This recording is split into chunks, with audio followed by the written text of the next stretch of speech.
한 달 꼬박 열심히 일해번 내 월급 대체 어디로 사라진 걸까요? 우리 집 가정경제의 문제점이 뭔지, 어디가 막힌 건지를 찾고 싶으시다면 내 돈, 내 자산을 지키고 싶은 모든 분들은 집중하십시오. 가정경제 전문가들의 재무 스킬 대방출 시간, 매주 화요일 함께합니다. 금쪽 같은 내 통장.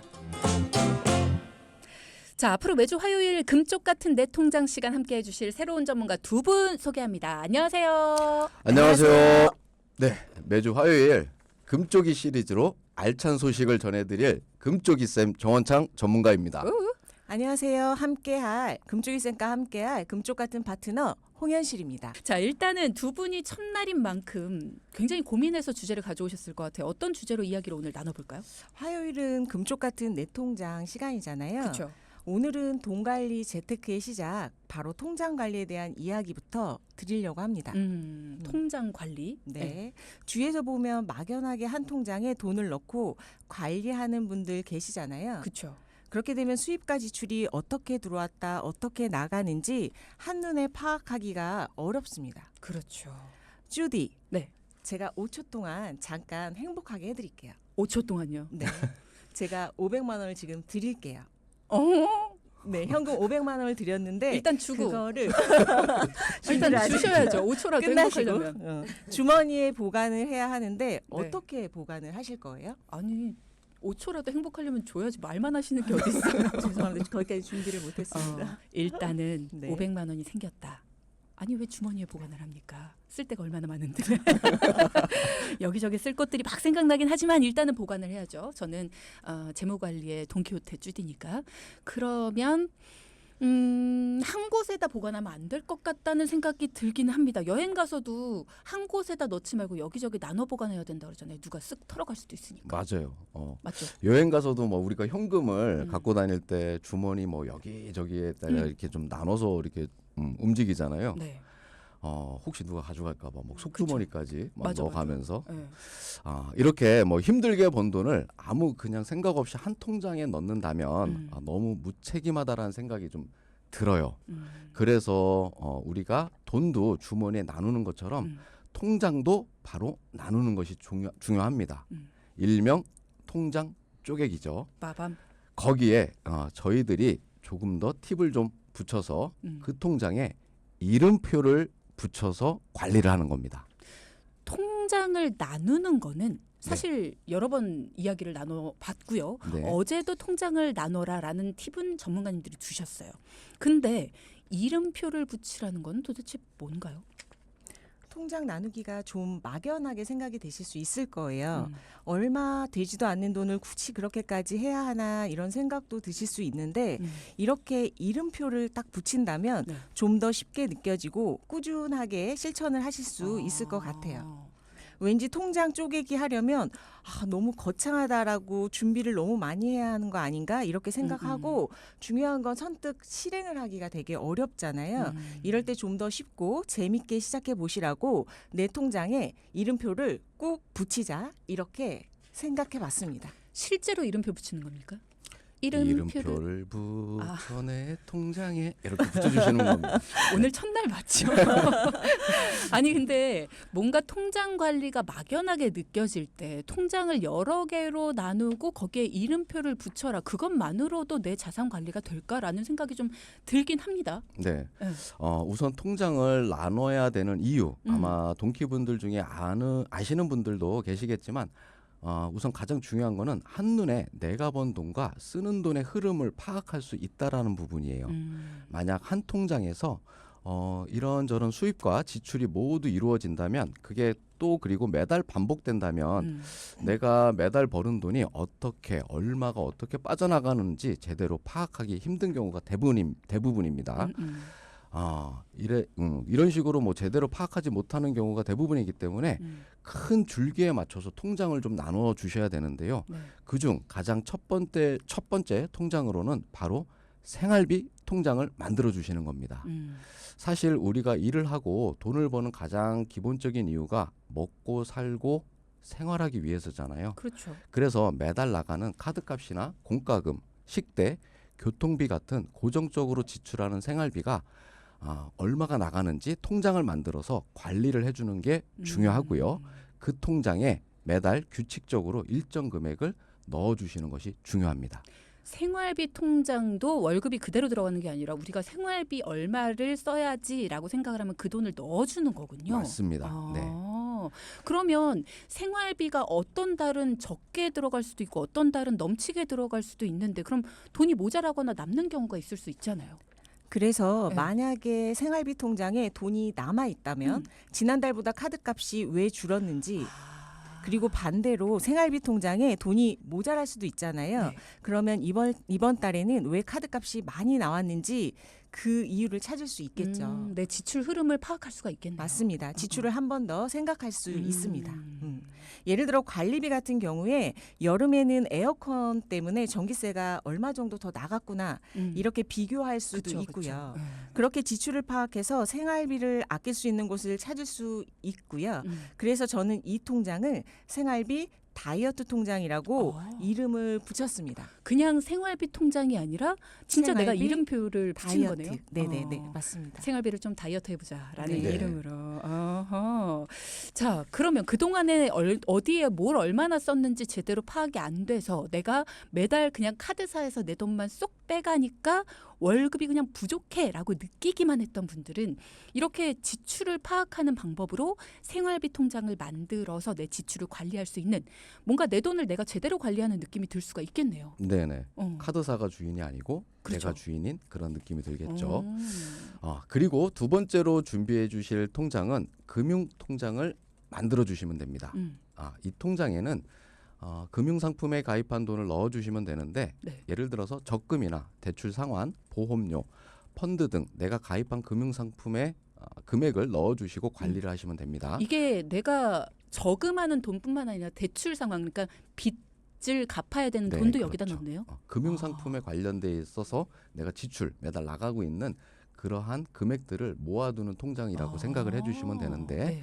그럼 대출 상환 현황이나 아니면 매달 나가고 있는 보험료가 얼마인지 그리고 내가 가입한 펀드의 수익률과 적금의 잔고 뭐 이런 부분들을 파악하시는데 훨씬 도움이 되실 거예요.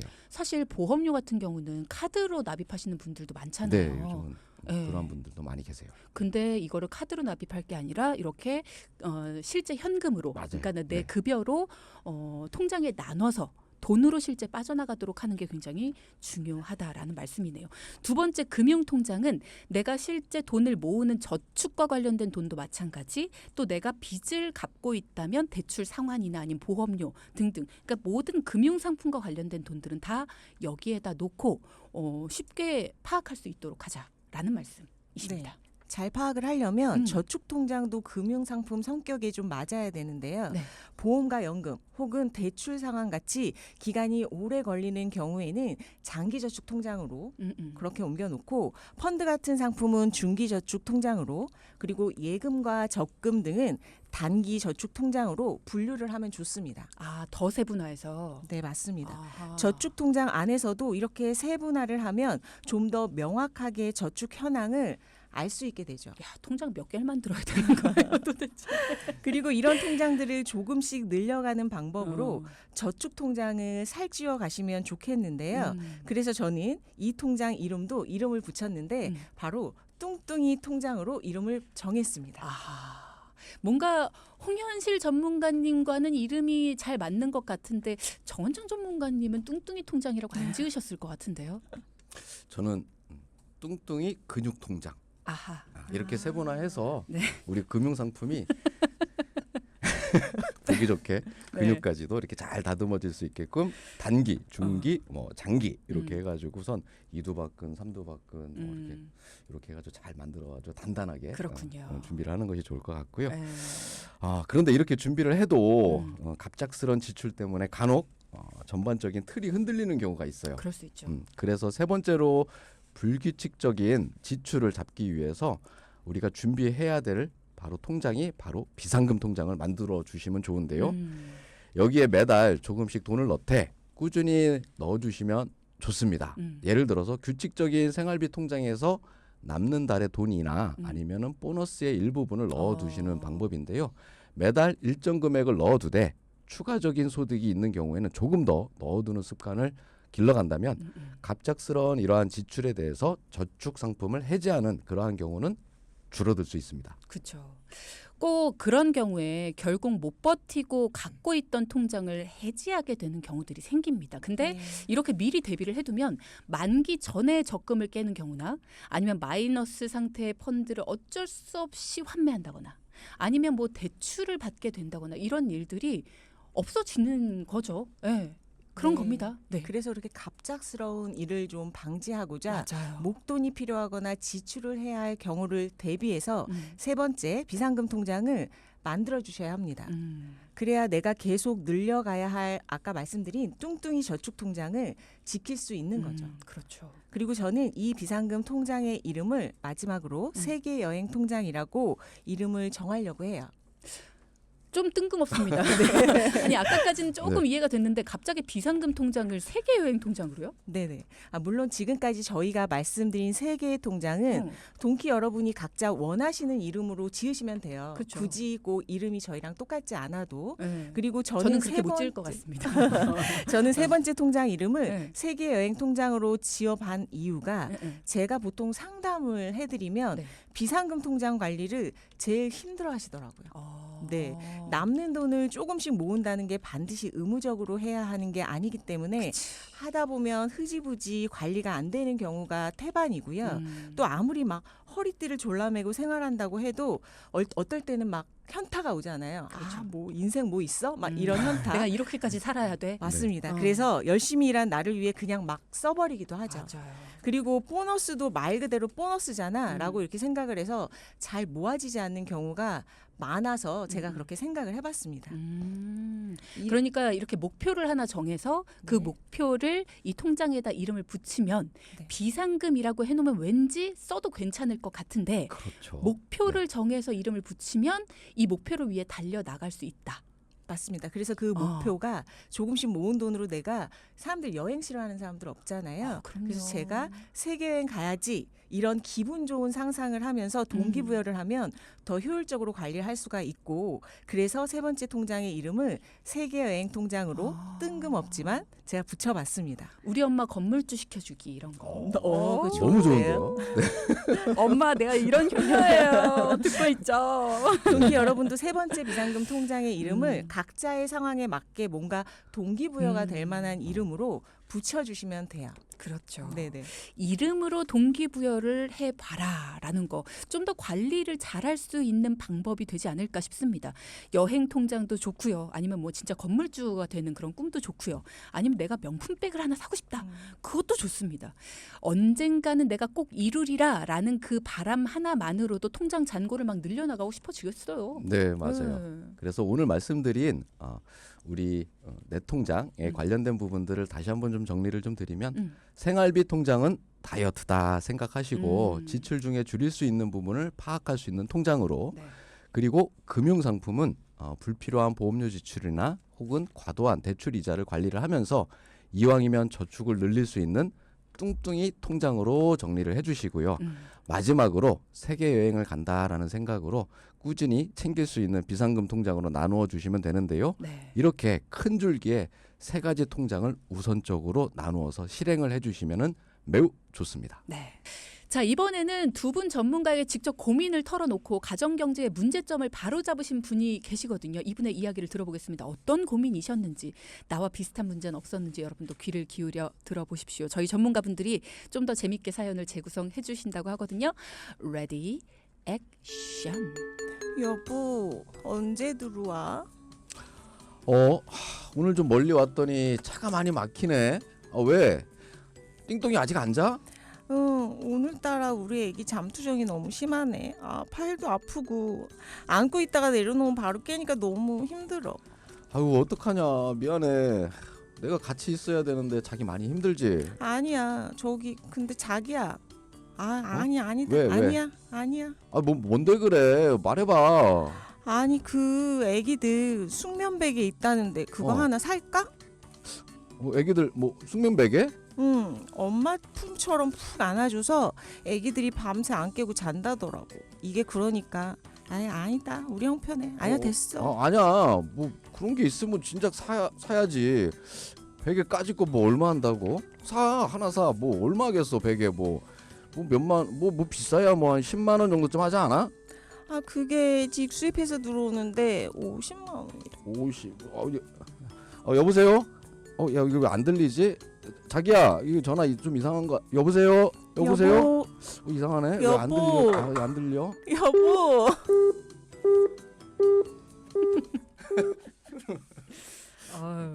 두 분 이제 연기로도 또 사연 고민도 해야 되고 연기 준비도 해야 되겠습니다. 네. 잘하시는데요, 근데. 아유. 네. 일단은 사연에 대한 이야기 좀 정리를 해드리면 아내가 출산을 한 후에 가정경제 상황이 걱정된다는 초보 아빠의 사연이고요. 이 내용을 들어보면 이게 어떤 내용일까가 대충 짐작이 가실 겁니다. 아기가 태어나서 무척 기쁘긴 한데 가족이 늘어나면 여러분도 아실 거예요. 지출이 늘어날 수밖에 없죠. 게다가 육아 때문에 외벌이가 된 상황입니다. 아내는 아기를 케어하느라고 너무나 힘든 상황이고 소득이 줄어든 상황이라서 걱정도 굉장히 크신 상황. 자, 두 분이 어떤 상황인지 자세하게 정리도 해 주실 거고요. 그리고 또 어떤 솔루션을 통해서 이 가정의 문제점들을 해결해 주셨는지 자세한 상황은 잠시 후 3부에 이어서 살펴주시도록 하겠습니다. 자, 앞서 2부에서 최근 예쁜 아기가 태어난 초보 아빠의 사연 살펴봤습니다. 물론 아기가 태어나서 무척 행복하지만 아무래도 식구가 한 명 더 늘어나서 재정적으로는 걱정이 좀 많지 않으실까라는 생각이 듭니다. 우리가 꽁트를 통해서 재구성한 사연으로 만나봐서 구체적으로 어떤 상황이신지는 잘 모르겠거든요. 상황부터 좀 살펴볼까요? 이번 사연은 외벌이가 된 3인 가족의 재무 상담에 관한 내용입니다. 네. 30대 후반의 부부는 원래 맞벌이를 하셨어요. 네. 최근 아내분이 출산을 해서 육아를 해야 되기 때문에 회사를 그만두신 상황인데요.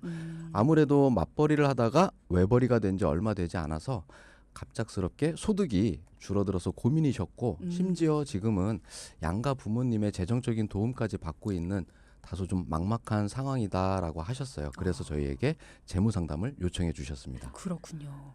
양가 부모님의 재정적인 도움까지 받으면서 뭔가 내가 앞으로 어떻게 살아야 되지라는 그런 걱정이 많이 되실 것 같아요. 맞벌이에서 외벌이도 되셨고, 그죠? 네. 이게 아무래도 부담이 굉장히 많이 되실 텐데요. 음. 우선 아내분이 출산 전에는 두 분의 합산 소득이 월 650만 원 정도였다고 하는데요. 하지만 아내 육아로 현재 남편분만 일을 하는 관계로 월 소득이 약 550만 원까지 줄었다고 합니다. 출산 후 줄어든 소득 때문에 기존에 모아놓았던 목돈은 출산 비용과 몇 개월간 모자란 생활비로 충당하느라 거의 다 소진이 된 상황이고요. 그나마 다행인 건 주택은 대출을 갚고 전세로 살고 계시다고 하네요. 힘든 상황이긴 하지만 주택 대출금이 없는 부분은 진짜 다행이라는 생각이 드네요. 맞아요. 네, 네. 사연자분의 경우 외벌이로 소득은 줄었지만 그래도 다행인 건 대부분의 가정이 주택 관련 대출에 원리금을 갚아가는데 많은 비용을 쓰고 계시는데 그죠. 그런 가정과 비교했을 때 사연자분은 그래도 비교적 나은 상황이셨고요. 이 가정의 경우 지출에 대한 분석을 통해서 지출 구조를 조금만 조정한다면 현재 가정의 현금 흐름을 전부 다 원활하게 운용할 수 있는 그러한 상황이었습니다. 다행스럽게. 다행이라고 하셨는데 그러면 이 가정의 지출 구조를 먼저 살펴보는 게 필요하겠네요. 네. 지출 구조를 먼저 살펴보면 남편분의 소득은 월 550만 원으로 잡고요. 네. 남편분의 한 달 용돈이 150만 원인데요. 여기에는 차량 할부 금액이 포함되어 있는 가격입니다. 그리고 공과금인 전기세, 가스비, 통신비, 관리비 등으로 매월 20만 원 지출하고 계셨고요. 네. 두 분 휴대폰 요금이 15만 원, 그 외 카드값 포함 생활비로 매월 250만 원 정도 쓰고 계셨습니다. 그리고 세 가족이 가입한 보장성 보험에는 70만 원 정도를 납부하고 계셨는데요. 불규칙한 지출 30만 원까지 포함해서 매달 총 535만 원 가량을 지출 중이셨어요. 소득이 550만 원인데 535만 원을 지출하신다라고 하면 일단은 매달 버는 돈을 거의 꽉 채워서 지출을 하고 계신 상황이에요. 그러니까 네네. 여윳돈이 있을까라는 걱정이 좀 되네요. 맞습니다. 네. 아무래도 첫 출산이다 보니 음. 여기저기 아이와 산모 관련된 특이 지출이 굉장히 많았다고 그래서 힘드시다고 하시더라고요. 최근 들어 더 늘어났구나. 네, 맞습니다. 음. 그리고 남편분의 소득이 55만 원은 550만 원. 550만 원인 평균적인 금액이어서요. 어느 달은 월급이 550만 원보다 좀 더 많은 달이 있는가 그치. 하면 그렇지 못한 달도 있으니까 제일 먼저 남편분의 한 달 용돈 150만 원을 좀 더 덜 써서 줄여보기로 하셨고요. 카드값 포함 생활비로 250만 원 정도 쓰고 계셨잖아요. 이 부분도 할부 비용 등을 상환해서 정리를 좀 하고 대략 남편분 용돈과 생활비를 포함해서 한 달에 약 30만 원 정도를 줄일 수 있었습니다. 그리고 공과금 20만 원은 그대로 유지를 하고요. 매달 납입하는 보험료도 분석 후 조정을 거치니까 월 70만 원에서 40만 원까지 줄일 수 있었습니다. 일단은 부부 용돈과 생활비에서 줄일 수 있는 부분은 최대한 찾아보는 게 현실적인 방법이겠죠. 근데 이런 부분은 사실 한계가 있어요. 우리가 늘 생각하잖아요. 난 허리띠 졸라 매면서 살아. 여기서 더 어떻게 해? 그리고 아까 말씀하신 현타라는 거. 내가 이렇게까지 해야 돼? 이런 생각들이 간혹 오기 때문에 여기는 한계가 있어요. 근데 이제 그나마 고정적으로 나가는 월 보험료에서 30만 원가량을 줄였다. 이 부분이 굉장히 다행스럽네요. 네, 그 부분을 좀 더 설명을 좀 드리면 사실 뭐 3인 가족 나이를 감안해서 보험료로 매달 70만 원을 납입을 하고 있다라는 금액은 너무 많다라고 판단이 들었습니다. 그리고 소득 550만 원을 감안한다 하더라도 네. 매달 15% 정도가 보험료로 나가고 있는 상황인데 그러네요. 만약 70만 원의 보험료 중에 저축보험이나 연금보험과 같이 내가 납입한 보험료들이 저축처럼 쌓이는 상품들이라도 있었으면 다행이었지만 그러한 상품들이 아니었기 때문에 문제였고요. 없었어요? 거기에 갱신형 특약들이 많이 들어가 있어서 앞으로는 이 가정은 보험료가 매달 올라가는 일만 남아있는 그러한 상황이었어요. 자, 이 보험의 상황을 좀 살펴보셨더니 15% 정도가 보험료로 나가는 상황인데다가 여기에 저축성, 게다가 뭐 노후를 대비한 그런 상품들은 없었고 또 갱신형 특약들이 많이 들어있어서 평생 내야 되고 보험료가 올라가는 그런 것들이 남아 있었다. 그러면은 이게 생활비를 아끼더라도 다음 달 되면 그 다음 달 되면 내년 되면 점점 더 생활비는 올라가는 거잖아요. 보험료가 올라가니까. 그러니까요. 말짱 도루묵이 될 수 있는 그러한 상황이었습니다. 그러네요. 네. 그래서 그 부분을 저희가 조정을 해드렸는데요. 두 부부 다 중대한 질병으로 보장을 받거나 사망 시에 보장을 받는 CI 보험으로 많은 보험료가 지출되고 있었습니다. 남편분 같은 경우는 25만 원, 그리고 아내분 같은 경우는 19만 원에 달하는 보험료가 바로 그 부분을 보장받는데 납입 중이셨습니다. 매달 두 부부 45만 원 정도의 보험료가 중대한 질병과 사망으로만 보장받는 부분에 빠지고 있는 그러한 상황이라서 이 부분이 매우 비효율적이라고 판단을 그러네요. 했고요. 네. 이러한 부분들을 좀 보장을 제대로 받을 수 있게끔 예전에는 보장받지 못한 그러한 부분들을 저희가 비갱신형으로 질병 보장과 수술비를 준비를 해드렸습니다. 그리고 당연히 외벌이 가장의 사망보험금은 중요하기 때문에 그렇죠. 아이가 대학 진학 시까지 좀 맞춰서 그 부분 가장 중요한 시기까지만 가장의 사망보장을 받을 수 있는 정기보험으로 다시 한번 가장의 사망보장 또한 저렴하게 준비를 좀 해드렸습니다.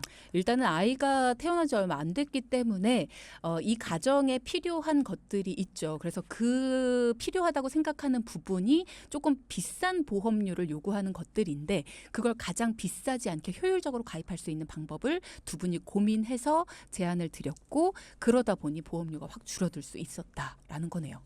그리고 중요한 거는 갱신형으로 준비했던 건강보험 또한 다시 비갱신형으로 보장 범위를 넓혀서 가입을 도와드렸는데요. 네네. 예를 들어 남편분의 경우 기존 보험으로는 심장 쪽 발병률이 높은 협심증 진단을 받는다면 실손보험에서 병원비만 받을 수밖에 없는 상황이었는데요. 조정 후에 진단금 1,000만 원과 수술비 1,500만 원 해서 추가적으로 2,500만 원의 보험금을 받을 수 있게 저희가 도와드렸습니다. 그러니까 보장의 범위를 넓혀드렸다. 맞습니다. 네. 그리고 운전을 하시다 하시다 보니 불필요한 운전자 보험도 여러 건 중복으로 가입이 돼 있었는데요. 이 부분 또한 필요한 상품 하나로 조정해 드렸습니다. 근데 저는 간혹 가다가 이 시간을 함께 하다 보면 운전자 보험이 중복 보장이 안 되잖아요. 네네. 근데 왜 여러 건을 가입하신 분들이 이렇게 많으실까요? 상당 경험을 좀 비추어서 좀 말씀을 좀 드리면 음. 여러 건의 운전자 보험을 가입하신 경우가 대부분 이제는 운전을 주로 생업으로 하고 계시는 분들이 많은데 네. 걱정되는 부분들은 내가 혹시 운전을 하다가 사고가 났을 때 제대로 보장을 좀 받았으면 좋겠고 이왕이면 좀 많이 보장을 좀 받았으면 좋겠다라고 이렇게 하시는 분들이 대부분일 텐데요. 운전자 보험의 그 한도 때문에 그렇습니다. 예전에는 보장을 받을 수 있는 특약의 한도가 좀 작았다 그러면 지금은 매우 크게 뭐 최대 2억 원까지도 보장을 받을 수 있는 특약들이 있어요. 그러면 예전에 가입한 그러한 상품들 말고 좀 더 큰 금액을 가입했으면 좋겠다라는 생각에 가입을 하시는데 예전 거를 좀 정리를 하시고선 가입하시면 되는데 거기에다가 다시 한 번 더 추가적으로 보험료를 납입을 해서 좀 더 보장 범위가 그러니까 한도가 좀 높은 상품을 가입을 하시는 경우가 있는데 아까 말씀하셨던 것처럼 주디가 얘기했던 것처럼 중복 보장이 아니거든요. 비례 보장이기 때문에 굳이 두 가지 상품을 갖고 있을 이유는 없는데 예전 거를 정리를 안 하시고 계속 가입을 좀 하시는 그러한 부분들 때문에 계속 불필요한 보험료가 납입되는 경우가 굉장히 많습니다. 그렇죠. 네. 이런 경우도 어쨌든 우리 집에 낭비되고 있는 구멍이라고 볼 수가 있습니다. 맞아요. 중복 보장이 안 되는데 가입을 시켜? 그런 경우가 있거든요. 나도 한번 살펴보는 것이 필요하다라는 거 여러분도 꼭 알아두시기 바랍니다. 자, 그러면 두 분 전문가님이 이렇게 정리정돈을 해주시고 나서 보험의 보장은 더 좋아지고 무엇보다도 이 갱신형들을 싹 정리를 해주셨어요. 걱정이 없어졌습니다. 나중에 보험료가 더 오르지 않을까라는 걱정이 없어졌어요. 재무점검은 또 어떻게 됐습니까? 네. 앞서 550만 원의 소득 중에 535만 원을 지출하고 계셨어요. 저축 여력이 전혀 없고 어떤 달은 또 마이너스인 달도 있으셨다고 말씀을 좀 맞아요. 드렸는데요. 네. 하지만 앞서 생활비와 용돈을 좀 줄이고 보험료를 조정해서 매달 이제는 60만 원 정도의 잉여 자금이 생기게 됐습니다. 그중 10만 원은 아이의 대학 등록금 명목으로 10년간 납입을 하고 아이가 19살이 되는 그 시점에 1,560만 원을 만들어 드릴 수 있는 상품으로 준비를 해드렸고요. 그리고 나머지 50만 원은 우선은 장기적인 목적으로 자금을 활용하는 것보다는 여유 자금이나 긴급 자금이 더 필요한 그러한 상황이셨기 때문에 50만 원 중에 30만 원은 1년 만기 적금을 부어서 다시 저축하는 습관을 길러드리도록 말씀을 좀 드렸고요. 네. 그리고 10만 원은 잠깐만 맡겨도 통장에 이자가 붙을 수 있는 파킹 통장을 개설을 해서 긴급 자금으로 활용할 수 있도록 마련을 해드렸습니다. 네. 그리고 나머지 10만 원은 아이가 크면 같이 여행을 간다는 목적으로 펀드를 추천해 드렸는데요. 이렇게 조정을 해서 저축조차 생각지 못했던 막막했던 가계부 상황을 조금이나마 숨통을 좀 트이게 만들어 드렸습니다. 네. 우리가 늘 이런 얘기 하잖아요. 나는 여유 없어. 난 여력이 없어. 이런 얘기 하는데 이렇게 전문가의 손을 거치고 나니까 없던 여유도 생기고요. 나는 불가능하다라고 생각을 했던 여러 가지 재무 플랜들, 저축, 미래를 위한 자금, 내 아이를 위한 플랜까지도 세울 수가 있었습니다. 우리가 당장에 좀 막막하고 돈이 급할 때 결국 선택하는 게 대출 받거나 아니면은 꾸준히 내왔던 보험을 정리하는 길이잖아요. 어쩔 수 없다라는 이유로. 하지만 그것밖에 길이 없는 건 아닙니다. 우리는 그것밖에 없다고 길을 찾지 못하지만 경제 전문가들은 노하우가 따로 있어요. 그들이 내릴 수 있는 답을 여러분은 혜택으로 받아보실 수 있습니다. 오늘 사연의 주인공분도요. 최근에 소득이 줄었지만 오히려 전문가의 도움을 통해서 저축이 가능한 플랜을 세우실 수가 있었고요. 속이 막혀 있는 것처럼 답답하셨겠지만 이제 시원하게 해답을 얻으실 수가 있었습니다. 자, 지금 문자창에 보니까 이런 질문을 주시는 분이 있으세요. 비상금 400만 원을 모았는데요. 대출금을 갚아야 될지 아니면은 그저 모아야 될지가 고민입니다. 라는 말씀을 주셨거든요. 이분 어떻게 하는 게 좋을까요? 두 분. 질문에 답이 있는 것 같아요. 그저 모아야 될까요? 라는 부분들은 사실상 아까 저희들이 금융상품에 대한 부분들 이름을 붙인다라는 부분들도 어떻게 보면 목적이라는 부분들이 있는데 그저 모아야 될까요?라고 하는 부분들은 사실상 이 비상금은 언제까지 뭐 모한다 하더라도 목적이 없으면 쓰게 된다라는 거죠. 그래서 만약에 그 비상금 통장에 대한 이자를 조금 더 확인 한번 해보시고 대출 이자를 확인을 해서 전액은 아니더라도 비상금 통장의 일정 부분은 뭐 반은 정도쯤은 남겨놓는다 하더라도 중도 상환으로 대출을 일정 부분 좀 갚아 나가는 것도 나의 목적일 수 있으니까 비상금에 대한 금액을 좀 지금부터 체계적으로 모으고 요 금액 중에 일부분을 대출 상환 이런 식으로 계획을 좀 잡아주시는 게 어떨까 싶습니다. 이름표를 붙이는 게 단순히 재미를 위한 것이 아니라 우리의 동기를 부여하고 맞습니다. 네. 그리고 또 목적을 잡기 위해서다라는 말씀을 해주셨거든요. 지금은 그저 모을까요라는 그 말씀에서 답이 있었다라는 이야기를 해주셨습니다. 오늘의 포인트도 짚어봐야겠죠. 첫 번째 포인트. 통장에 이름표를 붙여 관리하자. 이제는 내 통장의 주인은 나. 더 이상 카드 회사가 주인은 아니다. 두 번째 포인트. 가계부에 빨간불, 파란불로 만들 수 있다. 고정적인 지출을부터 살펴 세고 있는 불필요한 지출을 파악하자. 네, 오늘도 수고하셨습니다. 동키 고맙습니다. 여러분 고맙습니다. 네, 방송 중에 상담해드리는 내용은요. 청취자 여러분의 올바른 투자 판단을 위해 참고로 드리는 말씀입니다. 금융상품 가입이나 해지 같은 판단은요. 스스로의 책임으로 결정하셔야 한다는 점 꼭 기억하시기 바랍니다.